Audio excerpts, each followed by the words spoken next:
dipakai untuk mengawali dengan doa. Sudah siap kan? Belum siap ya? Sebelum mulai kegiatan pada pagi hari ini yang akan banyak kita berdoa menurut kepercayaan masing-masing. Berdoa dimulai.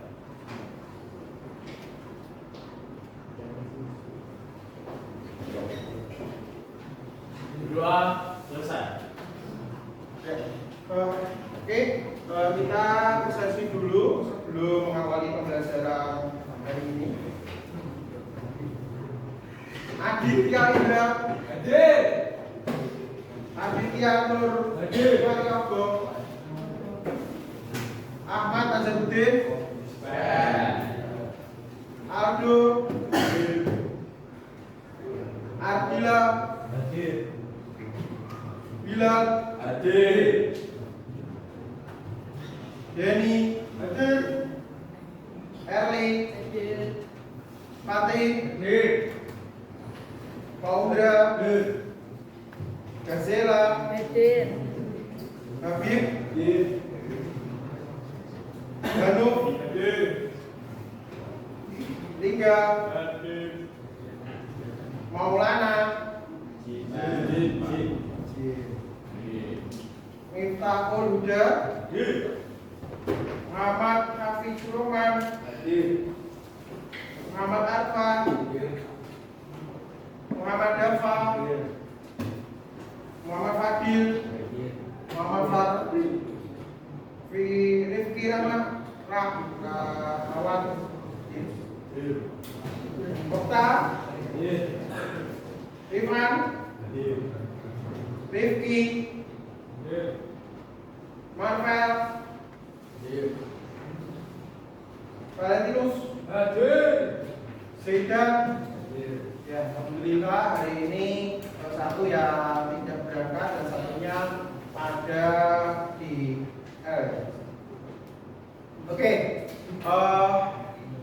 sebelum mengawali kemarin kita sudah belajar tentang pengenalan artificial, tapi masih belum begitu jelas. Nanti kita akan melanjutkan pembelajaran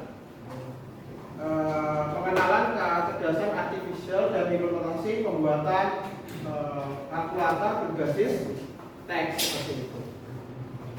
Ya. Nah, oke. Ada yang tahu ini apa? Yang kalian ketahui atau tahu tentang kecerdasan artifisial?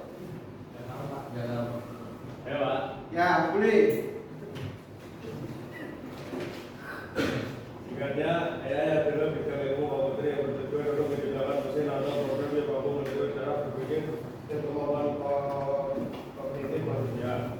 Tujuannya adalah agar mesin bisa belajar, memahami, berkenalan, memecahkan masalah, dan bahkan berinteraksi dengan dunia seperti yang dilakukan manusia. Ya, betul sekali ya. Jadi KA itu adalah kepanjangan dari kecerdasan artificial yang tadi sudah dikatakan oleh teman kalian, yang di sini dapat atau mesin ya membantu tugas manusia, yaitu KA ini bisa membantu menuliskan atau dapat merumuskan dari apa yang kalian inginkan seperti itu. Oke, kita berarti untuk KA sudah oke. Selanjutnya, nah di sini bidang ilmu komputer yang bertujuan untuk menciptakan mesin yang mampu meniru dan melaksanakan tugas-tugas yang secara tradisional membutuhkan kecerdasan manusia. Ini termasuk kemampuan untuk belajar, memecahkan masalah, mengenali pola, memahami bahasa, dan membuat keputusan. Dan ternyata konsep AI sudah ada sejak di zaman kuno, yaitu di awal abad ke-20 dengan istilah artificial intelligence sendiri pertama kali ditentukan di konferensi Dartmouth pada tahun 1956. Oleh siapa? Oleh John McCarthy. Jadi ini nanti bisa kalian catat seperti itu. Oke. Nah, apapun definisi kecerdasan KA menurut para pakar dari sini adalah John Machiavelli, yaitu 1956, yaitu Bapak AI. AI adalah ilmu dan rekayasa untuk membuat mesin cerdas, terutama program kecerdasan. Selanjutnya dari satu lagi adalah dari Alan Turing di tahun 1983. Kalian tahu pakar AI dan penulis buku Artificial Intelligence. Nantinya adalah sumber dari IBM gitu ya, tahun 2020, pemimpin global dan teknologi AI. AI memanfaatkan komputer dan mesin untuk meniru kemampuan memecahkan masalah, pengambilan keputusan manusia. Nah, jadi AI ini adalah bisa membantu manusia untuk memutuskan sebuah masalah, mengambil sebuah keputusan dari berbagai sumber yang ada di internet. Para pakar. Selanjutnya adalah, nah, apakah kelebihan dan kekurangan kecerdasan artificial dari materi yang sudah Bapak berikan tadi? Pasti anak-anak tahu apa kelebihan dan kekurangan dari kecerdasan artificial, sehingga nanti kalian bisa mengeksplor kelebihan dan kekurangan untuk artificial intelligence seperti itu. Oke, apa ada yang tahu kelebihannya? Saya Pak. Kelebihan kecerdasan meningkatkan efisiensi dan produktivitas. Oke. AI dapat mengotomasi tugas-tugas yang berulang dan membosankan seperti analisis data, analis data atau proses manufaktur.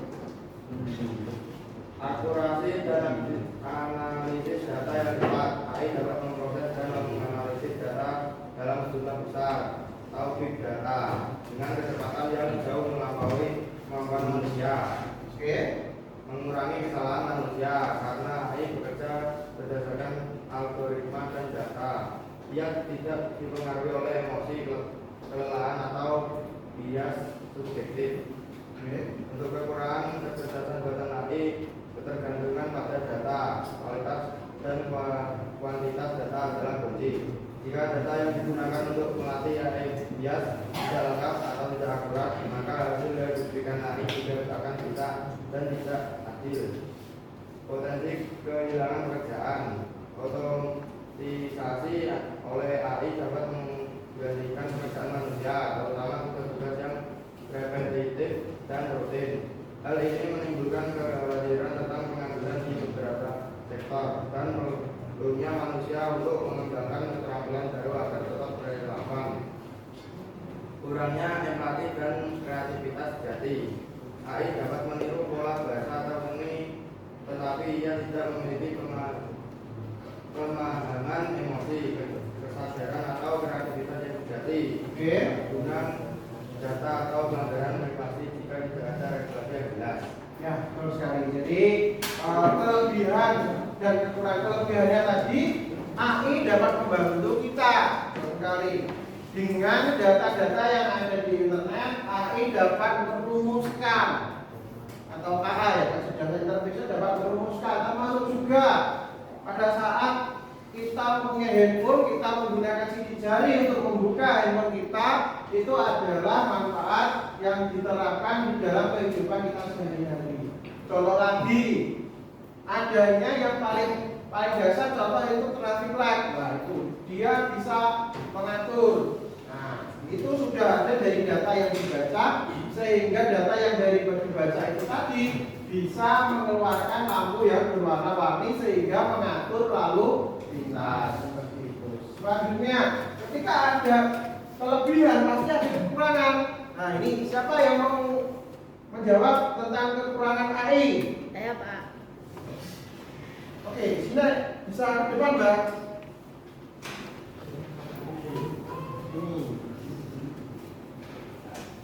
Ya. Oke. Meningkatkan efisiensi dan produktivitas. Oke. AI dapat mengotomatisasi tugas-tugas berulang dan memudahkan, seperti analisis data, analis data, atau proses manufaktur.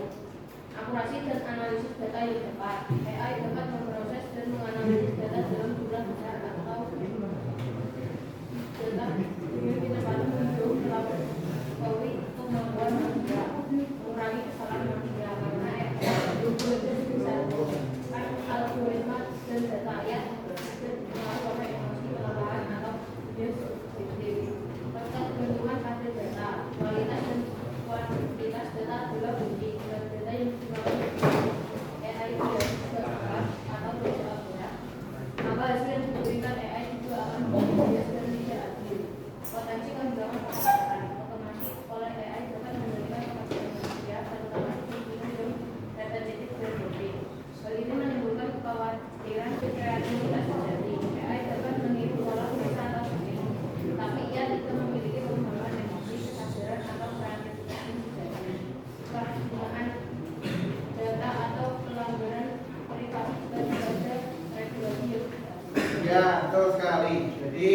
dari teman kita tadi menjelaskan tentang kekurangan kecerdasan artifisial.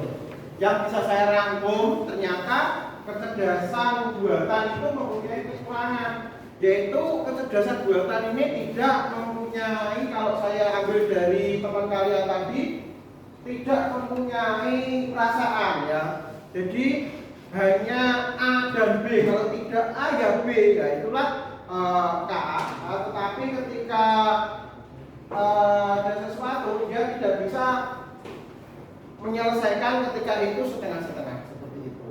Maka daripada itu KA itu juga mempunyai kekurangan. Termasuk juga ketika nanti pekerjaan-pekerjaan otomatis itu dilaksanakan atau digunakan oleh robot, misalnya di pabrik ini dipakai atau menggunakan robot, maka tenaga manusia sudah tidak digunakan. Yang paling terlihat adalah di tempat kalian mungkin di sawah sudah menggunakan mesin pembajak sawah, sehingga sekarang tidak menggunakan lagi kerbau dan dibantu oleh manusia. Termasuk juga alat untuk menanam padi yang bersifat modern. Nah, di sini itu sehingga sudah tidak lagi diperlukan hanya tadi dari banyak. Selanjutnya adalah kita lihat suntikan video berikut ini.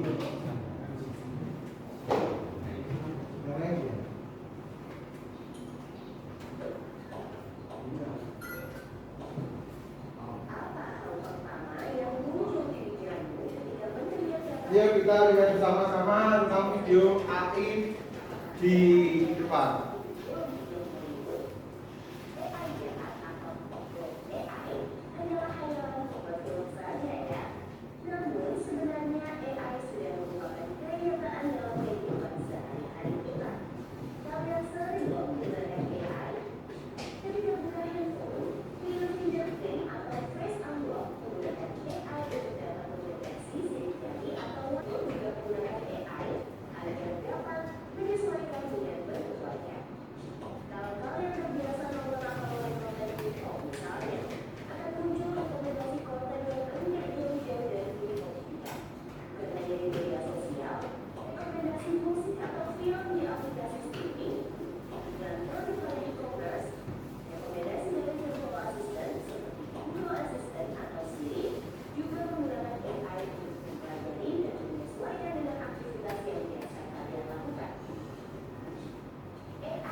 Dari cuplikan video tadi kita tahu bahwa KA tidak hanya ada di bidang teknologi informasi saja. Ternyata KA juga ada di bidang penerbangan, di bidang pertransportasian, dan di bidang kedokteran. Sehingga semuanya itu bisa memanfaatkan KA. KA ini adalah sebagai alat membantu, bukan merupakan alat pengganti. Contoh tadi di dalam mobil tadi sudah ada autonomous, bisa menyetir sendiri, atau ketika si pengendara ini ngantuk, dia mengingatkan jangan ngantuk, misalnya dengan cara diberikan lampu atau diberikan peringatan suara. Kalau yang tadi itu malah lebih bagus lagi, yaitu ketika ngantuk otomatis nanti mobilnya akan minggir sendiri sampai dengan berhenti seperti itu. Itu pemanfaatan KA di dalam bidang otomotif. Jadi KA itu sendiri prinsip kerjanya seperti ini. Bagaimana prinsip kerja kecerdasan artifisial? Yaitu ada masukan, yaitu data. Berarti masukan itu adalah input. Inputnya ada apa semua? Satu peta, dua suara, tiga, empat, gambar. Oke, jadi ada 4, yaitu masukannya sebuah pertanyaan. Jadi kalian bisa menanyakan, misalnya nanti kalian mulai bisa membuat sebuah program, buatkan program seperti ini. Nah, itu nanti AI akan membuatkan seperti itu. Selanjutnya adalah perintah suara. Nek ora iso ngetik ngomong. Nah, itu ya, bisa berbicara. Maka nanti suara itu akan diperdengarkan dan dapat diterjemahkan oleh si AI tersebut. Selanjutnya adalah teks. Kalian bisa mengetik perintah tersebut. Selanjutnya lagi ada gambar. Misalnya saya ingin membuat gambar seperti ini. Nah, maka AI akan menggambarkan hal yang menyerupai atau mirip seperti ini. Selanjutnya adalah proses.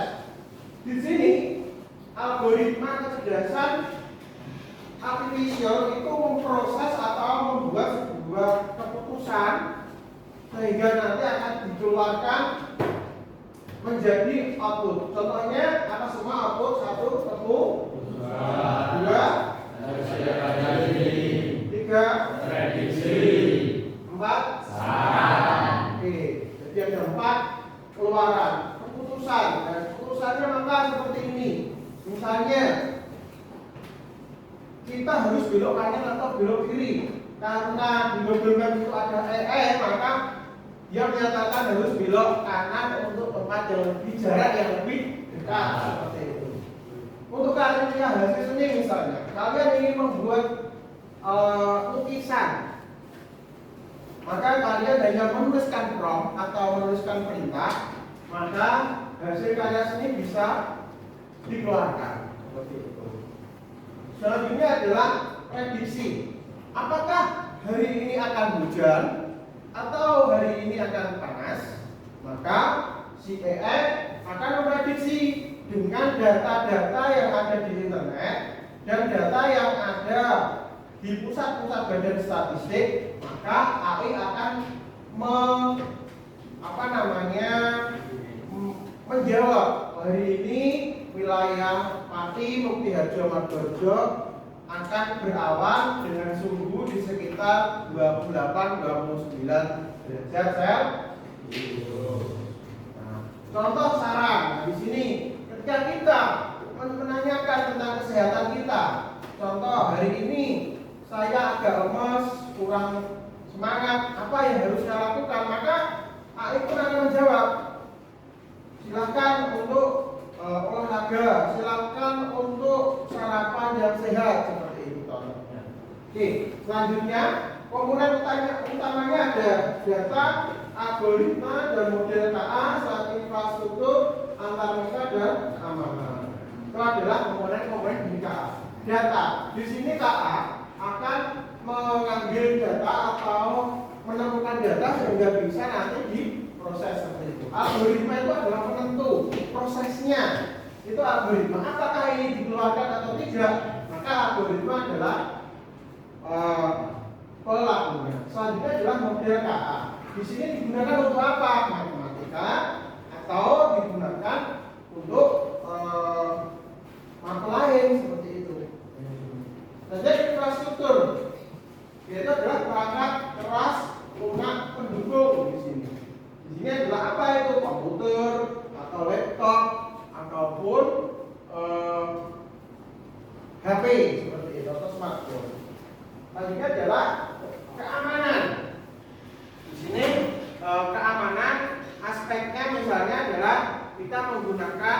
kalau di apa namanya di handphone ada pattern. Keamanan ya ada di handphone ada pattern. Selanjutnya ada sidik jari. Selanjutnya ada password. Itulah model-model keamanan yang diberikan. Nah, aplikasi KA di berbagai bidang. Oke, tadi sudah kita melihat sedikit. Ekonomi bisnis di sana ada analisis data, rekomendasi produk, chatbot, pemerintah, ada smart city, e-government, dan chatbot. Di pendidikan ada pembelajaran adaptif, learning analis, dan gamifikasi. Selanjutnya adalah kebudayaan. Di sini ada digitalisasi arsip, rekonstruksi bahasa, dan AR. Nah, kolaborasinya antar manusia sekarang. Di sini ada kolaborasi manusia dan KA di berbagai bidang. Selanjutnya di mitigasi perubahan iklim. Apa manfaatnya? KA menganalisis data iklim manusia merancang mitigasi. Kuliner apa? KA menginovasi, terus manusia menguji dan menjawab. Jadi kuliner yaitu bisa membuat resep. Contoh misalnya hari ini saya lapar, contoh buatkan saya resep nasi goreng misalnya. Maka AI akan menulis resepnya apa saja atau bumbunya atau bahannya apa saja. Ya. Selanjutnya adalah kecantikan. KA di sini perawatan manusia memberikan kesentuhan artistik. Jadi di sini menggunakan robot sehingga make up yang diberikan ini presisi dan sesuai. Selanjutnya di bidang otomotif, KA ini mendesain kendaraan otonom manusia memastikan keamanan. Di sini dia mulai mendesain kendaraan. Kategorinya perangkat KA ada asisten KA, produksi video, penulis, penulisan, pembuatan gambar, manajemen proyek, layanan pelanggan, dan reservasi. Nah, mari kita praktekkan membuat kalkulator berbasis teks dengan bantuan Gemini dan Google Colab dengan bahasa Python. Silakan untuk membuat kelompok.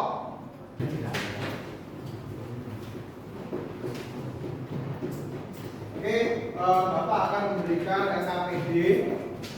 Nah, di sini saya akan membuat sebuah perintah di Gemini.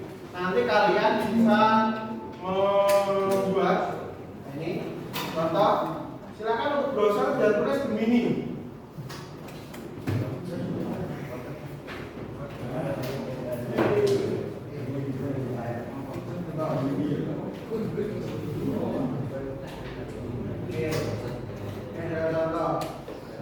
Nah, sekarang tugas kalian adalah membuat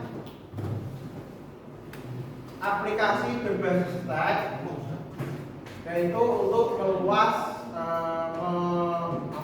menghitung luas persegi panjang dengan contoh seperti ini. Silakan kalian tulis buatkan program luas persegi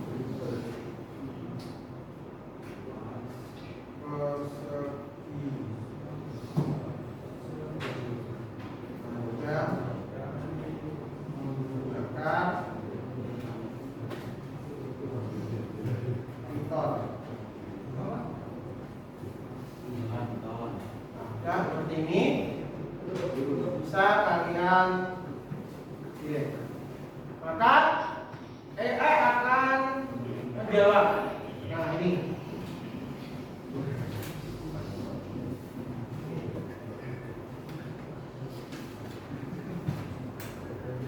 dengan oke.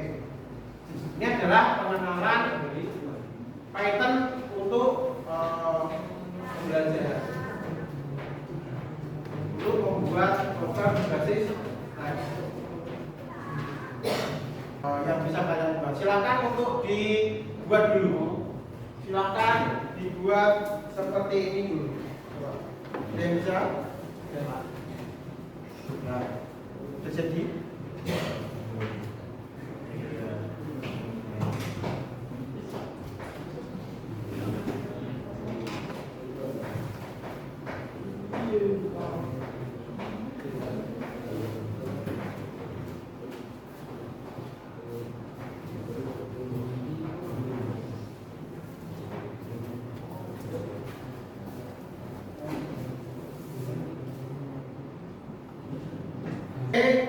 Kelompok ternyata sudah pada bisa.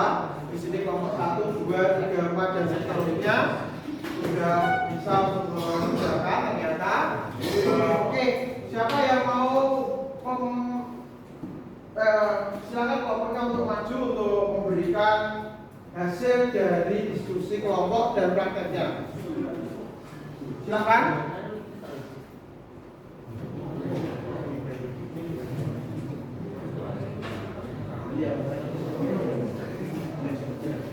Ya, silakan kelompok 5 ke depan semua.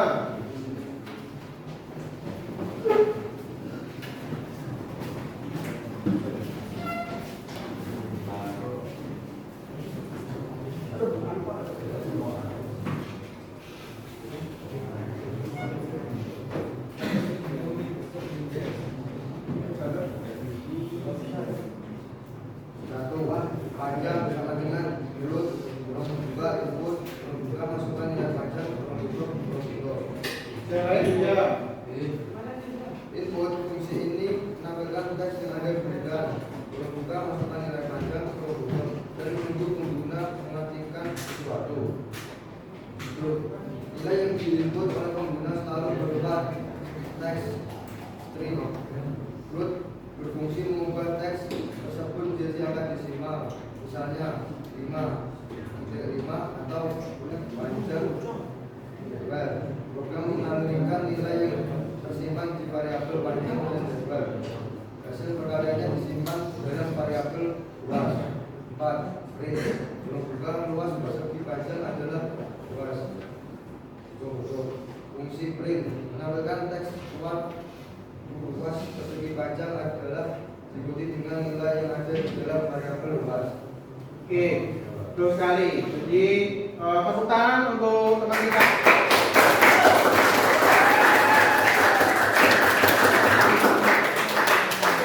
Jadi hasilnya betul sekali, yaitu seperti itu, hampir mirip dengan apa yang ada di depan. Silakan untuk kembali ke kelompok 5. Selanjutnya kelompok berapa? Kelompok 4 ya? Oke, silakan kelompok 4 untuk ke depan.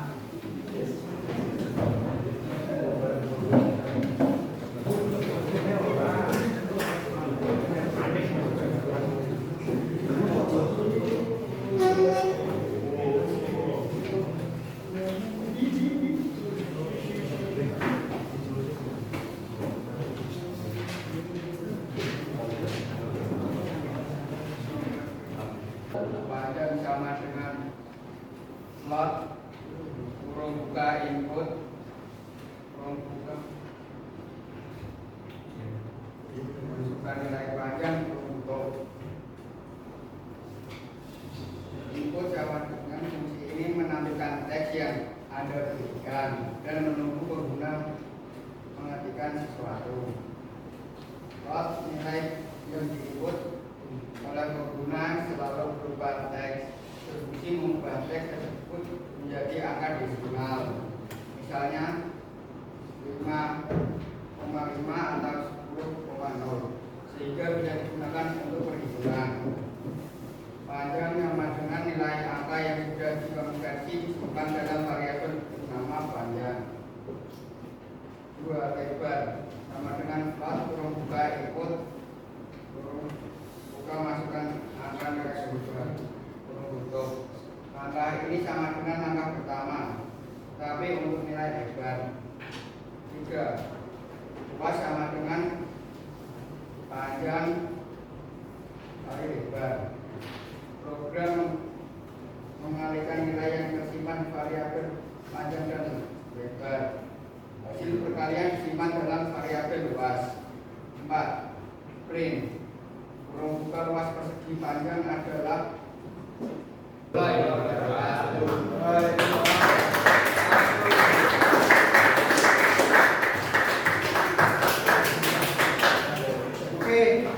dari hasil dari berbagai kelompok 1 sampai dengan kelompok 6 tadi semuanya sesuai dan bisa diimplementasikan. Oke, selanjutnya adalah refleksi.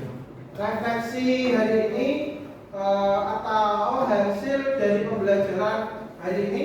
Silakan siapa yang mau mengutarakan refleksi? Saya Pak. Oke, silakan Mas. Refleksi hari ini yaitu AI atau KA adalah ilmu komputer yang bertujuan untuk menciptakan mesin atau program yang dapat meniru pola pikir manusia berdasarkan algoritma yang ada di komputer atau mesin. Kelebihannya yaitu dapat membantu produktivitas manusia. Kekurangannya yaitu masih tidak punya perasaan sehingga memungkinkan hasil dari mesin tersebut salah. Oke, betul sekali. Jadi refleksi hari ini adalah bagaimana AI itu bisa membantu manusia. Selanjutnya adalah AI itu juga tidak serta-merta menggantikan sebuah peran manusia karena ada kesalahan yang dibuat oleh KA seperti itu. Oke, untuk pembelajaran hari ini kita sudah komplit, sudah baik sehingga bisa diterapkan dan bisa dilanjutkan di rumah, diaplikasikan di rumah. Oke, demikian dari saya, bisa ditutup untuk pembelajaran hari ini oleh ketua. Pak duduk siap gerak.